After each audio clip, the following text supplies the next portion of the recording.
Before you book that next vacation and pay full price like a tourist, I need to tell you something that's gonna blow your mind. What if I told you there are people right now, your neighbors, your coworkers, maybe even your in-laws, who are flying first class to Europe for free while you're stuck in middle seat purgatory paying full price? I'm talking about credit cards that literally pay you to travel. And no, this isn't some sketchy get-rich-quick scheme. These are legitimate bank offers that most people are completely clueless about. In the next 12 minutes, I'm gonna break down the absolute best travel rewards credit cards for 2025 that can save you thousands, and I mean thousands of dollars on your next trip. We're talking sign-up bonuses worth over $2,500, free flights, free hotel night, airport lounge access that makes you feel like a celebrity, and perks that'll make your friends think you secretly won the lottery. But here's the catch. Banks don't advertise these deals everywhere, and some of these offers literally expire next week. So if you're tired of watching other people live your dream vacation life while you're stuck budgeting for economy seats and budget motels, stay right here, because I'm about to show you exactly how regular people are gaming the system legally and traveling like millionaires on a middle-class budget.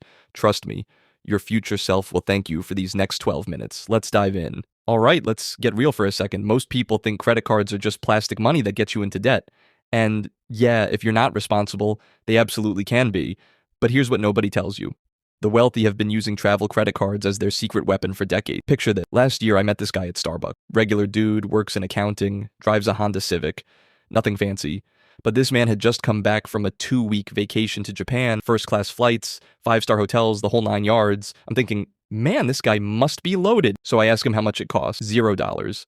Well, technically like $200 in taxes and fees, but basically free. His secret? He knew something that 95% of Americans don't know about travel credit cards. See, here's how this works.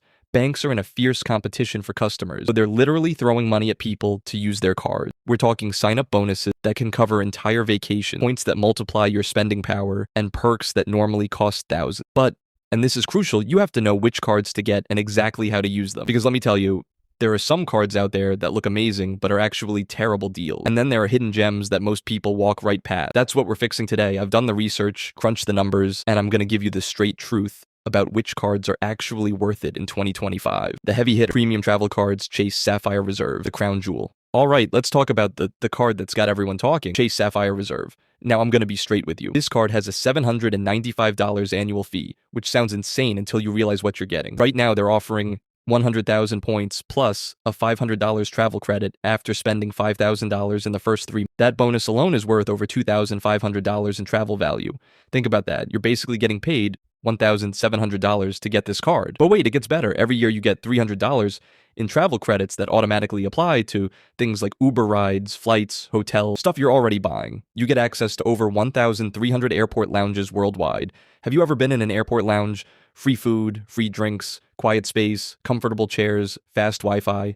It's like first class, but before you even get on the plane, plus you book travel through their portal, your points are worth 50% more. So those 100,000 points, they become worth $1,500 instead of $1,000. It's like having a permanent sale on all your travel. Now, who should get this card? If you travel more than twice a year and you're not afraid of annual fees, this is your card. The perks alone justify the cost, and the points potential is incredible. Chase Sapphire Preferred, the sweet spot. But maybe you're thinking, $795 is a lot of money, even if I get value from it. I hear you. That's where the Chase Sapphire Preferred comes in. This is like the Sapphire Reserve's younger sibling who still went to a good college. $95 annual fee, and you can earn 60,000 bonus points after spending $5,000 in the first 3 months. That's worth $750 in travel value right there. So you're immediately ahead by $655 in your first year. You get 5x points on travel, booked through Chase, 3x points on dining and streaming, and 2x points on other travel purchases. The math works out beautifully, fo. The annual fee is $95, but they waive it the first year. So you get $750 in value with no fee in year 1. That's what I call a no-brainer. American Express Gold Card, the foodie's dream. Now, if you're someone who loves dining out and traveling for the food experience, the American Express Gold Card is calling your name. This isn't technically a travel card, but it's secretly one of the best travel cards out there. You can get over $400 in value annually thanks to the card's various dining and rideshare credits, plus 4x points on dining and 4x points on US supermarkets, and 3x points on flights booked directly with Airline. Here's the genius part. Those dining points transfer to incredible airline partners, so your weekend brunch basically turns into flight miles. I know people who fund entire European trips just from their restaurant spending. And let's be honest, if you're traveling, you're eating. This card makes sure every meal works toward your next adventure. Airline-specific powerhouses United Airlines card. For those of you who are loyal to United Airlines, and honestly, if you live near a United hub, loyalty makes sense. Let's talk about their card lineup. The new United Gateway card offers United Airlines travel rewards, and it's designed for people who are just getting into the points game. But if you're serious about United, you want to look at the United Club Infinite card.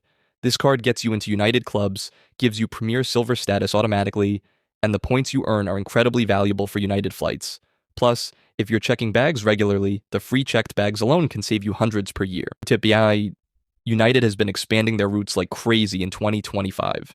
If you're on the West Coast especially, United might be your best bet for international travel. Delta people, I haven't forgotten about you. The Delta SkyMiles Blue American Express card is your entry point, but honestly, if you're flying Delta regularly, you want to consider the gold or platinum versions. Delta has some of the best airport lounges in the business, and their international routes are top-notch. The points can be valuable if you know how to use them, though Delta has some quirks in their redemption that you need to understand.